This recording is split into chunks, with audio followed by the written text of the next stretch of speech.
အလူလုံးရန်အတွက်သားငါးကိုကြိုတွင်ရေးမှားလျင်ပါဏာတိပါဒကံထိုက်ပါသလားတဲ့နော်အလူလုံးရန်ကြိုတွင်ရေးမှားခြင်းကတဲ့ပို၍တက်လိုက်ပါဟုစေခိုင်းရလဲရောက်ဤတဲ့နော်ချို့ရတာနားမလဲဘူးတချို့ကဟိုကြိုတွင်မှားတာဘာဖြစ်လို့ပါဏာတိပါကံဖြစ်တယ်လဲဆိုတော့ဆရာတော်ကြီးကရှင်းပြတာနော်ဒါမာကနောဆရာတော်ရှင်းပြတာကပို၍တက်လိုက်ပါဟုစေခိုင်းရရောက်ပါတယ်ဗဇက်ကမပြောတော့လဲနော်ပိုတက်လိုက်ပါလို့ခိုင်းတယ်လို့ဖြစ်သွားတယ်တဲ့ငွေပေးမိဖြစ်သောကြောင့်နဲ့ပို၍တက်ချင်လောက်အောင်ဂုံကြီးစုကိုပြောရလဲရောက်ဤတဲ့နော်ကိုငွေပေးလိုက်တဲ့ကြောင့်သူ့မှာအားတက်သွားပြီးတော့ပိုတက်ချင်စိတ်လည်းဖြစ်လာတယ်ဒါကြောင့်ပါဏာတိပါဒကံထိုက်ပါတယ်တဲ့နော်အဲ့တော့အကြောင်းတစ်ချက်နှစ်ချက်ပေးထားတယ်နော်အကြောင်းဦးဇင်းတို့အော်ဒါမှာတဲ့ပြဿနာလေးတွေသတိပြုစီရပဲနော်အဲ့တော့ပိုတက်လိုက်ပါလို့ခိုင်းရလဲရောက်တယ်တက်ချင်စိတ်ဖြစ်လာအောင်လဲချီကျူးစကားပြောတယ်လို့လည်းဖြစ်သွားတယ်နော်ဆံရံပေးတာဟာဒါကြောင့်ဦးဇင်းတို့အော်ဒါမှာတဲ့ပုံကိုယ်တွေသတိပြုစီရနော်ဒါအသားငါးတွေကိုအော်ဒါမှာတာနော်နံပါတ်7မိမိအတွက်တက်၍ချက်ပေးသောအသားဟင်းကိုတိလျက်စားခြင်းကြောင့်ပါဏာတိပါဒကံထိုက်ပါသလားတဲ့နော်ကိုယ့်အတွက် तू တက်ကြွတာနော်ကိုသိတယ်နော်ဒီသားငါးတွေကကိုယ့်ကိုရည်စူးပြီးတော့တတ်ထားပါတယ်ဆိုတာကို तू သိတယ်အဲ့တော့သိပြီးတော့စားတဲ့ပုံကမှာရောပါဏာတိပါဒကံထိုက်သလားဒါစောစောကပြောခဲ့တဲ့အင်္ဂါတွေနဲ့ပဲကျွန်တော်ပြန်တက်ရမှာပဲနော်မိမိအတွက်တက်၍ချက်ပေးသည်ကိုတိလျက်စားခြင်း၌လူဝိကြောင်များအတွက်ထိုသို့ပြုသည်ကိုသဘောတူလျင်တဲ့ပါဏာတိပါဒကံဖြစ်တော့မရောက်တော့လေ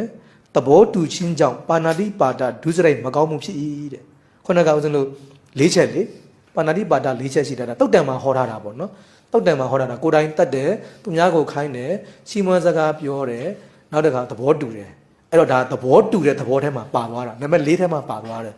ဒါပေမဲ့ကံတော့မမြောက်ဘူးနော်သူတက်တာလည်းမဟုတ်ဘူးကံမြောက်တာကအဲ့၄ခုထဲမှာ1နဲ့2ပဲကံမြောက်မယ်ကိုယ်တိုင်တတ်တာပါဏာတိပါဒကံမြောက်တယ်တက်ခိုင်းတာပါဏာတိပါဒကံမြောက်တယ်ဟိုချီကျူးစကားပြောတာနဲ့ခုနကသဘောတူတာဒီနှစ်ခုကကံမမြောက်ဘူးဒုစရိုက်ပဲဒုစရိုက်လို့ပဲခေါ်တယ်မတူးနော်ကံနဲ့ဒုစရိုက်နဲ့ဒီမှာခွဲသေးတယ်အဲ့တော့ဆရာတော်ကြီးကဒီမှာပါဏာတိပါဒဒုစရိုက်မကောင်းမှုဖြစ်တယ်နော်သဘောတူရင်လေအဲ့တော့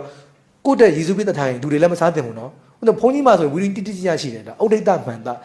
ရည်စူးသားလို့ခေါ်တယ်ကိုယ့်အတွက်ရည်စူးပြီးတတ်ထားတဲ့အသားဆိုရင်ဘုန်းကြီးတွေတိမစားရအောင်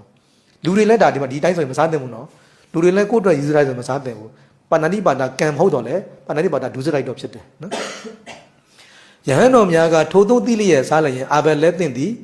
မသိ၍စားလျင်လူရောယဟန်မှာအပြစ်မရှိပါတဲ့နော်အဲ့တော့ယဟန်ဆိုရင်ပါဏာတိပါဒဒုစရိုက်လည်းဖြစ်တယ်နောက်ဒုက္ခအာဘယ်လဲသင့်တယ်ပေါ့နော်မသိဘဲနဲ့စားမိတယ်ဆိုလို့ရှိရင်တော့စားတဲ့လူပုဂ္ဂိုလ်တွေမှာရောယဟန်တွေမှာရောအပြစ်မရှိပါဘူးနော်မသိလို့စားရင်တော့အပြစ်မရှိဘူးရေပုံရအားဖြင့်နဲ့ကံထိုက်လျင်အပယ်ကြခွင့်ရှိပြီတဲ့ကံမထိုက်လျင်မကောင်းမှုဒုစရိုက်ဖြစ်ယုံတာဖြစ်ပြီတဲ့အပယ်ကြလောက်အောင်အပြစ်မကြည့်တတ်ပြီတဲ့နော်